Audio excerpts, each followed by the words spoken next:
यह मेरे प्रसव के अंतिम दिन चल रहे थे। मैं जानबूझकर पेट दर्द का बहाना करती थी ताकि मुझे कोई काम न करना पड़े। सारा दिन बिस्तर पर लेटे रहकर जब मैं सासू माँ से अपनी सेवा करवाती तो मुझे असीम प्रसन्नता मिलती थी। आज अचानक मेरा मन मायके जाने को करने लगा। मैंने तुरंत सासू माँ के सामने डॉक्टर से जांच करवाने का बहाना बनाया और झटपट मायके चली गई। वहां पहुंचते ही मेरी भाभी ने बिना देर किए मेरे हाथ में झाड़ू थमा दी। अभी मैं झाड़ू लगा ही रही थी कि अचानक मेरा पैर फिसला और मैं गिर पड़ी। भाई मुझे तुरंत अस्पताल लेकर भागे। नर्स जैसे ही मुझे प्रसव कक्ष लेबर रूम में लाई, मेरी नज़र सामने वाले बिस्तर पर लेटी हुई महिला पर पड़ी। उसे देखते ही मेरी रूह कांप उठी, मेरे होश उड़ गए, क्योंकि वह तो मेरा नाम रुक्मणी था, एक ऐसा नाम जो महारानियों, प्राचीन राजवाड़ों की शानो शौकत और शाही हरम की रानियों से जुड़ा था। यह नाम मेरी माँ ने बड़ी चाहत से रखा था। शायद वह मुझे दुनिया की हर खुशी से मालामाल देखना चाहती थी। मगर मेरी पैदाइश एक मध्यम वर्ग, मिडिल क्लास के छोटे से घर में हुई थी, जहाँ सपने तो बड़े थे पर उन्हें पूरा करने के साधन बहुत सीमित थे। हमारा घर इतना छोटा था कि बरसात की पहली बूंद भी छत के प्लास्टर से टकराकर अंदर टपक जाती थी। मगर कहते हैं ना, किस्मत की लकीरें इंसान को वहां पहुंचा देती हैं जहां का उसने कभी सोचा भी नहीं होता। मेरी शादी की बात एक ऊंचे घराने, एक रईस खानदान में पकी हुई। ये खानदान सिर्फ दौलतमंद नहीं था, इनकी शोहरत और दबदबा पूरे शहर में था। जब मेरी सहेलियों को यह बात मालूम हुई तो उनके चेहरों पर जलन का रंग ऐसा था जैसे किसी ने उन पर लाल और पीला गुलाल बेदर्दी से मल दिया हो। उनकी आंखों में ईर्ष्या का जर साफ झलकता था। उनके लिए मेरा यह ऊंचे घर में जाना किसी ख्वाब से कम न था। और मैं खुशी से निहाल थी। मेरा मन मोरनी की तरह बेसाख्ता नाच रहा था। मेरे दिल में शहनाइयां बज रही थीं। मुझे लग रहा था कि मैंने तकदीर को अपने हाथों से बदल डाला है। वह लम्हा आखिरकार आ पहुंचा जब मैं अपनी इस कुटिया जैसे मकान से निकली, जिसकी हर ईंट मेरी गरीबी की गवाही देती थी और एक विशाल महल की रानी बनने जा रही थी। शादी के दिन हर रस्म, हर बात, हर किसी ने मेरे नसीब का गुण गाया। शादी की सुहागरात सेज पर मेरे पति विक्रांत, जिनका चेहरा चांद की तरह रोशन था, ने अपना हाथ मेरे हाथ में लिया और हजारों वादे और कस्में खाई थीं। उन्होंने कहा था कि वह हमेशा मेरा साथ देंगे, मुझे दुनिया की हर खुशी देंगे। मैंने सोचा, मेरी तो जिंदगी ही बदल गई है। अब मेरी तकदीर में सिर्फ सुख और आराम ही आराम है। मगर कहते हैं ना, हर फूल के साथ एक कांटा भी होता है। हर बड़ी खुशी के आंचल में एक छोटा सा गम भी छिपा होता है, जो आपकी सारी खुशी को मिटाने की ताकत रखता है। इस कड़वी हकीकत का एहसास मुझे अपनी शादी की अगली सुबह हुआ। अपने मैके में मैं सुबह देर से उठने की आदी थी और मुझे किसी ने कभी टोका नहीं था। मेरा ससुराल भी आधुनिक, मॉडर्न था। हर कोई अपने समय के अनुसार जिंदगी गुजारता था। मुझे लगा था यहाँ कोई रोक टोक नहीं होगी, मैं अपनी मर्जी की मालकिन होंगी। घर में था ही कौन? सिर्फ मेरे पति विक्रांत, मेरी सास शोभा देवी जो एक बावकार महिला थीं, और मेरी ननद लीशा जो कॉलेज में पढ़ती थी। इसीलिए मैं बेफिक्री से घोड़े बेचकर सो रही थी कि अचानक हमारे कमरे का दरवाजा किसी ने जोर जोर से खटखटाया। दस्तक की आवाज इतनी तेज और जबरदस्त थी जैसे किसी ने दरवाजे पर हमला कर दिया हो।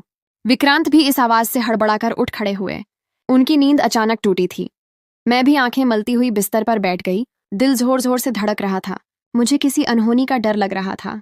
दस्तक बढ़ती ही जा रही थी, जैसे कोई बहुत बेसब्र हो। विक्रांत ने जल्दी से दरवाजा खोला तो सामने मेरी ननद लीशा खड़ी थी। उसके चेहरे पर एक अजीब सी जिद्दी मुस्कुराहट थी।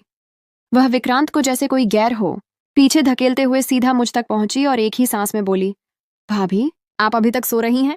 ये कोई वक्त है सोने का? ये रईसों का घर है, आपका मायका नहीं। जल्दी उठिए, मुझे आपके हाथ का नाश्ता करना है। मेरी सब दोस्तें अपनी भाभियों के हाथ का नाश्ता करती हैं और मैं पीछे कैसे रह सकती हूँ? मैं इस अचानक, रूखे और अनुचित अंदाज पर हैरान और घबरा गई। मेरे दिल पर जैसे किसी ने ठंडा पानी डाल दिया हो। लीशा के पीछे ही मेरी सास शोभा देवी भी आ गईं, जो लीशा को धीमी आवाज में डांट रही थीं।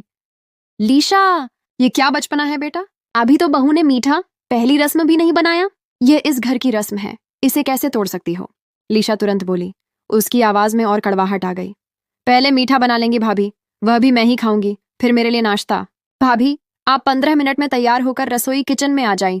मुझे जोरों की भूख लगी है और मैं आज सिर्फ आपके हाथ का ही खाऊंगी। सास और ननद के जाने के बाद मैंने विक्रांत की तरफ मदद तलब और उम्मीद भरी नजरों से देखा। मुझे यकीन था कि वह जरूर मेरा समर्थन करेंगे, लेकिन वह अपनी बहन की इस हठधर्मी और नाजुक मौके पर की गई हरकत पर भी मुस्कुरा रहे थे। उनकी मुस्कुराहट मेरे दिल पर छुरी की तरह लगी।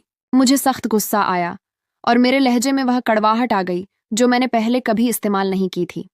विक्रांत, मुझे लीशा की यह हरकत बिल्कुल अच्छी नहीं लगी। आप मेरे पति हैं, आपको जाकर उसे समझाना चाहिए था। मैं इस घर की बहू हूं, कोई नौकरानी नहीं जो हुक्म की इंतजार करूं। मेरी इस बात पर विक्रांत के माथे पर बल पड़ गए। उनकी आंखों में अचानक एक सख्ती आ गई, जिसे देखकर मुझे डर महसूस हुआ। उनका लहजा एकदम रूखा, ठंडा और खतरनाक हो गया। ऐसा लहजा जो मैंने उनमें कभी नहीं देखा था। रुक्मणी, आज तो तुमने यह बात कर दी है, मगर मैं दोबारा तुम्हारे मुंह से ऐसा कुछ न सुनूं। लीशा मेरी औलाद की तरह है। पिताजी के निधन के बाद मैंने इसे बाप बनकर पाला है।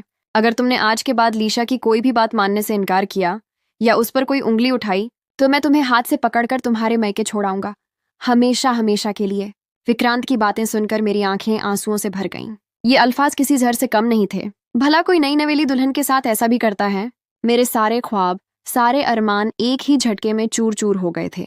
मैं फ्रेश होकर अपने आंसू पोंछकर रसोई किचन में चली गई।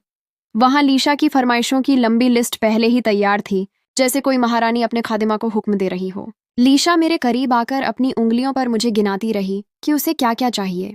मैंने उसकी मर्जी के मुताबिक सब कुछ बना डाला। दबी जबान से भी कोई शिकायत नहीं की। लीशा मुझसे सिर्फ 1 साल छोटी थी। इतनी भी मासूम बच्ची नहीं थी कि उसे एहसास न होता कि एक नई दुल्हन के साथ कैसा बर्ताव किया जाता है। उसके कितने अरमान होते हैं जो वह पहली सुबह पूरे करना चाहती है। खैर, फिर तो जैसे मैं हर चीज की आदी होती चली गई। मुझे अच्छी तरह समझ आ गया था कि इस घर में लीशा का ही सिक्का चलता है और उसकी बात पत्थर पर लकीर है। मैं भी विक्रांत की खातिर लीशा के साथ प्यार मोहब्बत से पेश आने लगी, उसकी हर फरमाइश पूरी करती। हमारी शादी को 4 महीने हो चुके थे, मगर अभी तक ईश्वर ने हमें औलाद की खुशी से महरूम रखा था। मैं दिन रात भगवान से दुआएं करती थी, मंदिरों में जाती, मन्नतें मांगती। मुझे पक्का यकीन था कि जब मेरी औलाद हो जाएगी तो मेरी अहमियत बढ़ेगी और लीशा की अहमियत घट जाएगी। विक्रांत का सारा ध्यान मुझ पर और बच्चे पर हो जाएगा। डॉक्टर ने कहा था कि अगर मैं तनाव, टेंशन वाले माहौल से निकलकर पुरसुकून जगह जाऊंगी तो औलाद होने की संभावनाएं बढ़ जाएंगी। इसीलिए मैं हनीमून पर जाना चाहती थी। विक्रांत अपनी मसरूफियात से वक्त नहीं निकाल पा रहे थे, या शायद निकालना नहीं चाहते थे। मैंने उनके पीछे पड़ना जारी रखा तो वह सिर्फ मुस्कुराकर बात टाल देते। खैर, बड़ी मिन्नतों और विनतियों के बाद विक्रांत मेरी बात मान गए। वह बोले, हम हनीमून पर चलेंगे। मेरी खुशी का ठिकाना नहीं था। मैं सारा दिन तैयारी करती रही, कपड़े, जूते, सब कुछ क्रम में रखा। रात को भोजन, डिनर पर उन्होंने सास को खुशदिली से बताया, माताजी, हम 3 हफ्तों के लिए हनीमून पर जा रहे हैं। हम वहां से शिमला, मनाली और धर्मशाला भी जाएंगे। एक पूरा लंबा दौरा होगा। ये सुनकर लीशा तो उछल पड़ी। वह तुरंत बोली, भैया, मुझे भी जाना है। मेरी सब सहेलियां भी घूमने गई हैं। आप मुझे भी साथ ले चलें। मैं बहुत बोर हो चुकी हूं घर में। सास ने लीशा को आंखें दिखाईं, डांटा, जबकि विक्रांत हमेशा की तरह मुस्कुरा पड़े और बोले, जरूर चलेंगे गुड़िया, तुम्हारे बिना भला हम कैसे जा सकते हैं। बस अब मेरे सब्र की इंतहा थी। मेरे सारे ख्वाबों पर पानी फिर गया था। आखिर मैं बोल ही पड़ी। मेरी आवाज में बहुत दुख था, लीशा, अपनी सहेलियों से पूछना कि क्या वह भी अपनी भाभी का हनीमून खराब करने गई हैं या वह परिवार टूर पर गई हैं। यह मेरा और विक्रांत का वक्त है। मेरी बात सुनकर लीशा तुरंत रोने लगी, एक मगरमच्छ के आंसू। मैं तुरंत खाने की मेज से उठकर अपने कमरे में आ गई। मुझे विक्रांत से बहुत डर आ रहा था कि वह अब मुझ पर चीखेंगे, चिल्लाएंगे और मुझे फिर से धमकी देंगे, मगर ऐसा कुछ नहीं हुआ। वह कमरे में आए और खामोशी से सोने के लिए लेट गए, जैसे कुछ हुआ ही ना हो। यह खामोशी मुझे बहुत ज्यादा खतरनाक लगी। सुबह हुई तो उन्होंने मेरा सारा पैक किया हुआ सामान गाड़ी में रखा और मुझे चलने को कहा। मेरी खुशी की तो इंतहा ही न रही। मुझे लगा कि मैं जीत गई हूं। मुझे यकीन हो गया कि अब लीशा कभी मेरी खुशियों के बीच नहीं आएगी। मगर यह क्या? विक्रांत ने मेरे मयके पीहर के गेट पर गाड़ी रोककर कहा। उनका लहजा बर्फ से ज्यादा ठंडा था। यहां उतर जाओ, तुम्हारा स्टॉप आ गया है। मैं, माताजी और लीशा शिमला की सैर को जा रहे हैं। तुम्हें हवा लगी हुई थी, तुम यहीं पर रहोगी। जब तक अक्ल न आए वापस मत आना। वह अल्फज नहीं थे, वह तीर नश्र थे जिन्होंने मेरा पूरा बदन छलनी कर दिया। मेरा दिल टूट कर टुकड़े टुकड़े हो गया। मैं लुटी पुटी जब घर में दाखिल हुई तो मेरी माँ ने मुझे अपने आगोश खोद में भर लिया। मेरी हालत देखकर वह बेइख्तियार रो पड़ी। 3 दिन तो सुकून से गुजरे। माँ ने मेरा हर तरह से ख्याल रखा, मगर फिर मेरी भाभी ने मुझ पर ताने तंज कसने शुरू कर दिए। वह मेरी माँ की परवरिश का मजाक उड़ाती कि कैसी बेटी की परवरिश की है जो 4 महीने भी अपना घर नहीं बसा सकी और ससुराल से निकाल दी गई। कुछ ही दिन गुजरे कि भाई ने भी कह दिया। उसके लहजे में बहुत रूखापन था। रुक्मणी, अब तुम यहाँ मेहमान तो रही नहीं। मेहमान तो 2 दिन का होता है और तुम तो यहाँ लगातार डेरा जमा कर बैठ गई हो। अपनी भाभी के साथ काम में हाथ बटाया करो, यूं ही बैठी मत रहा करो। मुझे इन सबके रवैये से बहुत दुख हुआ। 2 वक्त की रोटी के लिए भी मुझे मेहनत करना पड़ रही थी। हमारे रिश्तेदार भी घर आकर 100 ताने, बुरी बातें सुनाकर जाते कि रुक्मणी का तो ससुराल में दिल ही नहीं लगता, इसीलिए उसे वापस भेज दिया गया। मुझे लग रहा था कि मैं अब एक बोझ बन गई हूँ। इन बातों से तंग आकर और अपनी इज्जत की हिफाजत की खातिर मैं 2 महीने बाद अपना सामान उठाकर वापस ससुराल चली गई। मैंने फैसला कर लिया था कि अब मैं वापस नहीं जाऊंगी। मेरी सास ने मेरा बड़े प्रेम पूर्वक अंदाज खुशी से इस्तकबाल किया। उन्हें यकीनन मेरे लिए दुख महसूस हुआ होगा, जबकि लीशा मुझे देखकर सख्त बदमजा हुई और तुरंत एक जुमला कसा, भाभी, आपने तो बिना वजह आने की जहमत की है। मैं तो भैया के लिए दूसरी दुल्हन ढूंढ रही हूँ जो यहाँ हमेशा रहे और उनका ख्याल रखे। विक्रांत जब दफ्तर से वापस आए तो मुझे देखकर उन्हें जरा खुशी नहीं हुई। मेरी इज्जत 2 कौड़ी की रह गई थी, लेकिन मैं अपने मैके से अपनी जिंदगी का सबक सीख कर आई थी कि शादी के बाद औरत की इज्जत सिर्फ उसके ससुराल में होती है। इसी कड़वी हकीकत की वजह से मैंने अपनी नई रणनीति बनाई। मैं लीशा की खुशामद तारीफें करती फिरती थी, उसकी हर बात मानती, उसको हर लिहाज से राजी रखती। मुझे यूं लीशा के आगे पीछे होता देखकर विक्रांत का रवैया भी मेरे साथ नर्म हो गया। मैं औलाद के लिए दुआएं मांगती न थकती थी।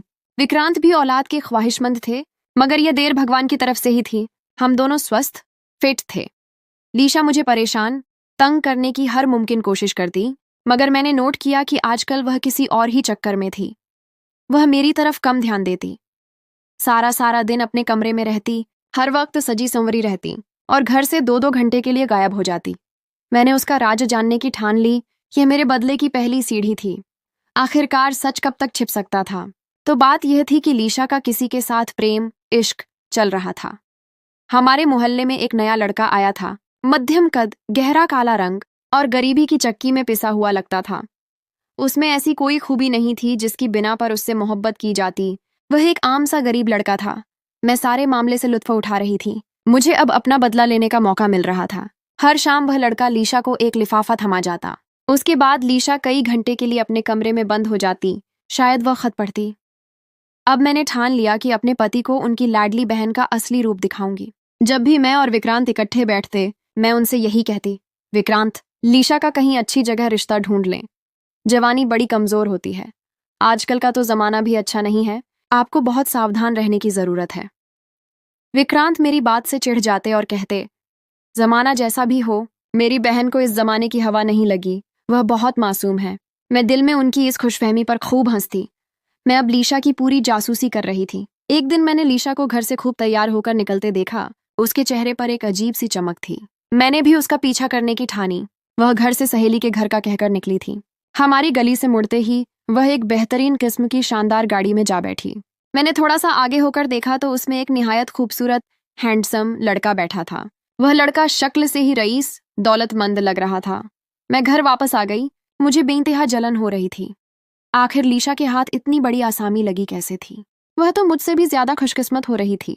मैंने पूरा राज मालूम करने की कोशिश की तो बात ये सामने आई कि लीशा और उस रईस लड़के रियांश की मोहब्बत बड़े जोरों शोर से चल रही थी, जबकि वह काला सा लड़का तो सिर्फ इस रईसजादे के प्रेम पत्र खत देने आता था। वह सिर्फ एक हरकारा संदेशवाहक था। ऐश ओ आराम की जिंदगी गुजारने के बाद अगले घर जाकर भी खुशहाल रहे। इस तरह तो उसे कभी भी सजा न मिलती इस सब की जो उसने मेरे साथ किया था। मेरा दिल इस पर राजी नहीं हो रहा था। मैंने एक खतरनाक योजना बना डाली, एक ऐसा जुआ जिसके आगे या तो मेरे लिए जन्नत थी या फिर जहन्नम, लेकिन मैं बेखतर इसमें कूद पड़ी। अब मुझे अपना बदला हर कीमत पर चाहिए था। मैंने विक्रांत से साफ अल्फाजों में कह दिया, मैंने अपनी आंखों से लीशा को किसी लड़के के साथ जाते हुए देखा है। वह बहुत बिगड़ चुकी है। मेरी बात सुनकर उन्होंने बहुत हंगामा किया, मुझे बुरा भला कहा, मेरी नीयत पर शक किया, लेकिन मैंने हार नहीं मानी। मैं हर रोज थोड़ा थोड़ा झर विक्रांत के कानों में उड़ेलती रही, शक की बीज लगाती रही। एक दिन वह रईस लड़का लीशा से उसी काले लड़के के घर में मिलने आया था, शायद शादी की बात पक्की करने। मैंने विक्रांत को फोन करके घर बुला लिया। उनसे कहा कि मैं बहुत परेशान हूँ। वह घर आए तो मैं उन्हें अपने साथ छत पर ले गई और दूर से लीशा का वह रास्ता दिखाया जहां वह जाती थी। हमें ज्यादा इंतजार नहीं करना पड़ा। जल्द ही लीशा उस घर से निकलकर अपने घर की तरफ बढ़ रही थी। मैंने विक्रांत को कहा, आप गेट के पीछे छिपकर हमारी बातें सुने, तब आपको यकीन आएगा। उनका रंग गुस्से से सुर्ख हो रहा था। वह मेरे पीछे चले आए। लीशा जैसे ही घर दाखिल हुई, मैंने उसे गुस्सा दिलाने के लिए कहा, लीशा, मैं देख चुकी हूं तुम कहाँ से आ रही हो। तुम्हें जरा शर्म नहीं आई? तुमने तो अपने भाई के मुंह पर कालिख मल दी है। वह हमेशा की तरह मुझ पर धौंस जमाने के लिए गुरूर से बोली, हाँ, मिलकर आई हूं। इस लड़के से मेरा चक्कर चल रहा है। यूं ही हर रोज मैं इस लड़के से मिलने जाती हूँ। सबकी आंखों में धूल झोंक कर जान लिया सच। आप खुश? लेकिन यह सब जानकर भी आपको कोई फायदा नहीं हासिल होने वाला, क्योंकि आपकी बात पर कोई यकीन ही नहीं करेगा। भाई को बताएंगी तो वह आपको तलाक देकर घर से निकाल देंगे, मगर मुझ पर शक नहीं करेंगे, क्योंकि वह मुझ पर अंधा एतबार करते हैं। लीशा की बातें सुनकर विक्रांत गेट के पीछे से निकल आए। उनके चेहरे पर भयानक गुस्सा था। उन्होंने थप्पड़ मार मार कर लीशा का मुंह लाल कर दिया। लीशा खौफ से चीख उठी। मेरी सास भी भागकर अपनी बेटी को बचाने के लिए आई। विक्रांत गुस्से से चिल्लाए, अंधा एतबार करता हूं, मगर अंधा हूं नहीं। अगर आज पिताजी जिंदा होते तो वह तुम्हें अपने हाथों से मार डालते, मगर मैं तुम्हारी जिंदगी बख्श रहा हूं। फिर तो सब कुछ चुटकी में ही हुआ था। विक्रांत ने पंडित जी को बुला लिया और उस काले लड़के को भी थप्पड़ मार मार कर घर ले आए। उस लड़के ने हमारे घर आकर वही सब कहा जो मैं उसे सिखाकर आई थी। उस दिन से कोई 4 दिन पहले मैं उस लड़के के घर गई थी। वह काफी गरीब था। माँ के इलाज के लिए उसे 50,000 की जरूरत थी। मैंने उसको 1 लाख रुपए देकर खरीद लिया था। इस तरह उसने वह सभी कहा जो मैं उसके मुंह से कहवाना चाहती थी। यूं उन दोनों का विवाह शादी पड़वाया जा रहा था। मैं यह सब ड्रामा, जिसकी मैं निर्देशक डायरेक्टर थी, बड़ी खुशी से देख रही थी। लीशा हाथ जोड़ जोड़ कर रो रही थी, चला रही थी, भैया मेरी बात सुने, मैं दूसरे लड़के से मोहब्बत करती हूँ। इस बात पर तो विक्रांत को और ज्यादा गुस्सा आ गया कि उनकी बहन कितने लड़कों को जानती थी। मेरी सास ने रो रो कर अलग मातम शोर मचाया हुआ था। वह बेहोश होने के करीब थी। खैर, मेरी दिली तमन्ना पूरी हो गई और लीशा का मनहूस साया मेरी जिंदगी से हमेशा हमेशा के लिए छूट गया। मुझे उसका अंजाम सोच सोच कर हंसी आती थी। उसने शादी के बाद मेरे साथ बहुत बुरा किया था। अब उसके साथ भी बुरा हो रहा था। वह तो लोगों के बर्तन मांज मांज कर अपना पेट भरती होगी। उसके दिन अब ऐश के नहीं थे। मेरी सास शोभा देवी लीशा के वाकये के बाद बिल्कुल ही टूट गईं। उनकी सेहत गिर गई और मैं शेरनी बन गई। मैं अपनी सास से पूरे घर के काम करवाने लगी। उन्हें सुकून नहीं देती थी। इन्हीं दिनों में भगवान ने मुझे औलाद की खुशी दी। मैं माँ बनने वाली हुई तो विक्रांत के दिल से बहन का गम निकला। अब तो मैं उनकी लाडली पत्नी, बीवी बन चुकी थी। हर चीज मेरे हुक्म पर होती थी। यही सब तो मैं चाहती थी। बिना वजह लीशा ने मेरा इतना कीमती वक्त जाया किया था। खैर, अब तो घर के बर्तन तक मैं अपनी सास से धुलवाती, उन पर जरा भी दया नहीं करती थी। यूं ही मेरे 8 महीने पूरे हो चुके थे। वह दिन मेरे आराम के दिन थे, मगर मेरी सास ने तो अजीब ड्रामा शुरू कर लिया था। कभी उन्हें चक्कर आ रहे होते तो कभी उनका जी मिचलाने लगता। वह सारा सारा दिन उल्टी खाए करती रहती। अब तो उनका बेटा भी उनके लिए फिक्रमंद हो रहा था। मेरी भी हालत ऐसी हो गई थी कि काम नहीं हो पाता था, जबकि मेरी सास तो पूरी तरह बिस्तर पर आराम, बेड रेस्ट पर थीं। मैं यह सब ड्रामा ही समझती रही, मगर उनकी हकीकत तो मुझे तब मालूम हुई जब मैंने उन्हें प्रसूति वार्ड, गायनेकोलॉजी वार्ड में देखा। बेटी तो बेटी, माँ भी किसी से कम नहीं निकली थी। उसने भी मेरे और विक्रांत की आंखों में धूल झोंकी थी। हुआ यह था कि मैंने पेट दर्द का बहाना किया तो विक्रांत ने मुझे तसल्ली दी कि वह मेरे पीछे सब संभाल लेंगे। मैं आराम की गर्ज से माँ के घर मैके पहुंच गई। दुनिया में शायद सिर्फ माएँ ही निस्वार्थ मोहब्बत करती हैं। मेरी माँ ने बड़ी खुशदिली से मेरा इस्तकबाल किया था। वह तो मुझे बिस्तर से उतरकर पानी भी नहीं पीने देती थी। कुछ दिन तो भाभी ने भी मीठा बोला, मगर फिर उनकी आंखों के सामने भी अंधेरा छाने लगा। वह मुझसे बहाने बहाने से काम करने को कहती थी। एक दिन मेरे हाथ में झाड़ू पकड़ाकर बोली, बेटी, ये पूरे घर में झाड़ू पोंछा किया करो। इससे तुम्हारी डिलीवरी, बच्चे के जन्म में आसानी हो जाएगी। मैंने शिकायती नजरों से माँ की तरफ देखा तो वह मुझे बहुत बेबस नजर आईं। मैंने बड़े गुस्से से झाड़ू पकड़ा और जोर जोर से मारने लगी। यूं ही न जाने किस बुरी घड़ी में मेरा पैर मुड़ा और मैं सीढ़ियों से नीचे जा गिरी। फिर मुझे कुछ होश न रहा। मैं कई घंटे की बेहोशी के बाद जब होश में आई तो मुझे अपना आप निहायत हल्का फुल्का सा महसूस हुआ, जैसे मुझसे मेरे जिस्म का कुछ हिस्सा जुदा हो गया हो। मैंने जल्दी से अपने पेट की जानिब देखा तो मैं समझ गई। मैंने खुशी से माँ को पुकारा और कहा, माँ, मेरी औलाद कहाँ है? बेटा हुआ है या बेटी? मेरी बातें सुनकर माँ रोने लगी। उनके रोने से मैं घबरा गई। मैं चीख चीख कर नर्सों से अपने बच्चे के मुताल्लिक पूछने लगी। तब मुझे लेडी डॉक्टर ने बताया कि बेटा दिया था भगवान ने, मगर हम इस बच्चे को बचा नहीं पाए। अब तो शायद फिर मुझे आराम का इंजेक्शन लगा दिया गया। फिर यूं होता कि जैसे ही मुझे होश आता मैं चीखने लगती, चिल्लाने लगती और मुझे दोबारा नींद का इंजेक्शन लगा दिया जाता। 3 दिन गुजरे होंगे, जब मैंने होश में आते ही अपनी सास की आवाज सुनी। वह किसी को बेटा होने की मुबारकबाद दे रही थी। मैं यूं ही आंखें मूंद कर लेटी रही। फिर मुझे लीशा की आवाज आई तो मैंने तुरंत आंखें खोल दी। मैंने देखा लीशा का बिस्तर मेरे बिस्तर से एक बिस्तर छोड़कर पड़ा था। वह बड़ी प्रसन्न, खुश सी लेटी अपने बच्चे को आगोश में लिए चूम रही थी। मेरी सास उन दोनों को देखकर निहाल हो रही थी। अपनी सास को वहां देखकर मुझे समझ आ गया था कि वह भी हमारी आंखों में धूल झोंक रही थी। वह हमें धोखा देकर अपनी बेटी से मिलती थी। लेकिन लीशा, वह तो मुझसे एक बार फिर जीत गई थी। उसने अपनी औलाद पाली थी और मैंने खो दी थी। मैं नर्सों से नजर बचाकर अपने बिस्तर से उठकर लीशा के बिस्तर के पास चली गई। मैं रो रही थी। मेरे दिल में एक तीव्र दर्द था। मैंने लीशा से कहा, लीशा, तुमने शादी के बाद मेरे साथ बहुत बुरा किया था। मेरे साथ बहुत ज्यादती की थी। जब मैंने तुम्हारे साथ थोड़ा सा बुरा किया तो भगवान ने मुझसे मेरी औलाद छीनकर फौरी बदला ले लिया, जबकि तुम तो आज भी प्रसन्न हो। मुझे देखकर वह शांत पड़ चुकी थी। उसकी आंखें भी भीग चुकी थीं। लीशा बोली, भाभी, मुझे आप एक आंख नहीं भाती थी। मैं चाहती थी कि आप मेरे भैया से दूर हो जाएं। भैया सिर्फ और सिर्फ मुझसे प्यार करें। इसी वजह से मैं हर मुमकिन कोशिश करती थी कि आपको जलील करूं ताकि आप भैया को छोड़कर चली जाएं। आपके साथ मैंने जो किया उसकी मुझे सजा मिलनी ही मिलनी थी, और मिली भी। मैंने आपकी जिंदगी तबाह की और मेरे पति ने मेरी। वह मुझ पर हर घड़ी शक करता था कि मैं कहीं उस लड़के के साथ भाग न जाऊं जिससे मोहब्बत करती थी। इसीलिए वह मुझे मारता पीटता रहता था। मुझसे लोगों के घरों में नौकरी जॉब करवाता था। भाभी, इस दुनिया में हर इंसान को उसके जुर्म की सजा जरूर मिलती है। मेरा जुर्म और प्रकृति का था जिसकी मुझे सजा मिल गई। आपका जुर्म बहुत बड़ा था। आपने मुझसे मेरे घर वालों का प्यार भी छीन लिया और मुझसे मेरी मोहब्बत भी। भगवान ने आपसे आपकी मोहब्बत, आपकी औलाद छीन ली। हमारे हिसाब बराबर हो गया। लेकिन इस सब में मेरी माँ शोभा देवी बेकसूर हैं। उनका ख्याल रखें। खुदा के लिए उनको मेरे गम की वजह से अल्सर हो चुका है। उन्हें खाना भी हजम नहीं होता। इसे कैंसर बनने का भी खतरा है। आप अपने जिम्मे एक और गुनाह मत लें। भगवान के वास्ते उन पर दया करें। शायद उनकी दुआ आपको लग जाए और भगवान आपको फिर से औलाद नसीब करे। लीशा की बातें सुनकर मैं थरथरा कर रह गई। मुझे मालूम पड़ चुका था कि मुझसे गलती कहाँ हुई थी। मैंने भगवान के नियम कर्म को अपने हाथ में लेने की कोशिश की थी। उसको लेने देती ना अपना बदला। मैं खुद ईश्वर क्यों बन गई।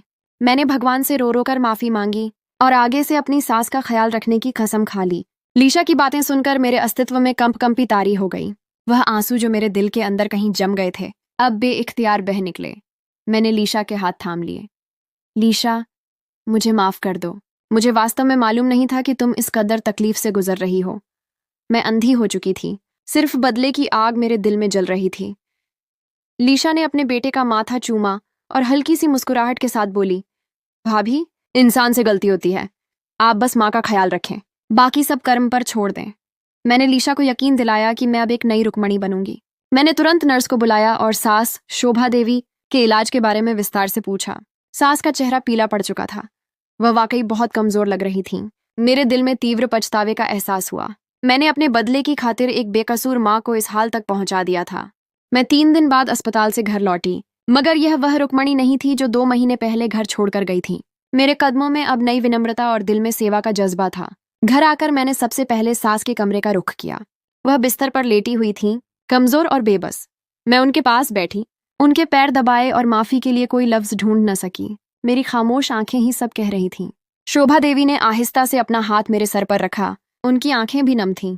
बहू, तुम्हारी भाभी ने जो किया उसका मुझे भी बहुत दुख है। वह अब भी मुझे अपने बेटे के खो जाने पर दोषी नहीं समझ रही थी। उनकी यह निस्वार्थ मोहब्बत मेरे दिल को और ज्यादा चोट पहुंचा रही थी। मैंने विक्रांत को फोन किया और पहली बार सच्चाई का इकरार करने का फैसला किया। विक्रांत, मुझे आपसे कुछ कहना है। मेरी आवाज कांप रही थी। मैंने उन्हें बताया कि मैंने ही लीशा को उस गरीब लड़के के साथ फंसाने का प्लान बनाया था, कि लीशा किसी और से प्यार करती थी। मैंने बताया कि किस तरह मैंने पैसे देकर उस लड़के को झूठा बयान देने पर मजबूर किया ताकि लीशा को उसकी खुशी से महरूम कर सकूं। विक्रांत ने फोन पर कई लम्हे की खामोशी इख्तियार कर ली। मुझे लगा कि वह अब मुझे वाकई हमेशा के लिए छोड़ देंगे, मगर उनका लहजा रूखा होने के बजाय गहन गमगीन था। तुमने मेरी बहन को बर्बाद कर दिया रुक्मणी, मगर तुमने अपनी औलाद भी खो दी है। हमारे बीच अब सिर्फ एक खामोश समझौता रहेगा। यह समझौता मुझे मंजूर था। मैंने कर्म का कर्ज स्वीकार कर लिया था और अब मुझे इसे अपनी सेवा और नेकनियति से चुकाना था। देवर की वापसी। उदया 1 हफ्ते बाद। हमारे घर में एक नया किरदार दाखिल हुआ। विक्रांत का छोटा भाई उदय, जो विदेश में अपनी पढ़ाई मुकम्मल करने के बाद वापस आया था। उदय शक्ल से विक्रांत जैसा ही था, मगर उसकी आंखों में एक खास चमक और समझदारी थी। उदय ने आते ही लीशा की अचानक शादी और सास की हालत के बारे में सुना। जब उसने मुझे देखा, जो अब सास की देखभाल में लगी रहती थी, तो वह मुझे कोई देवदूत समझा। मैंने उसे पूरी सच्चाई बताने का फैसला किया। एक शाम मैंने हिम्मत करके उदय को एक कॉफी के दौरान सब कुछ बता दिया। मेरे अल्फाज सुनकर उदय के चेहरे का रंग बदल गया। वह हैरान भी था और गुस्से से भरा भी। भाभी, आपने हमारी बहन के साथ कितना बड़ा जुल्म किया। आपने अपने भाई के सामने अपने नेक होने का ड्रामा किया और पीछे से मेरी माँ को इस हाल तक पहुंचा दिया। इस लम्हे मेरे हाथ में थामे कांपते कप को थामकर मैंने कहा, उदय, मुझे खुद पर बहुत शर्मिंदगी है। मैं अब सिर्फ सेवा करना चाहती हूँ। तुम मुझे ये मौका दो कि मैं अपनी गलती सुधार सकूं, लीशा को उसकी मोहब्बत वापस दिला सकूं। उदय सोच में पड़ गया। उसने मेरी आंखों में सच्चाई और पछतावा देखा। वह एक निष्पक्ष, इंसाफ पसंद लड़का था और जानता था कि बदले से सिर्फ और ज्यादा तबाही होती है।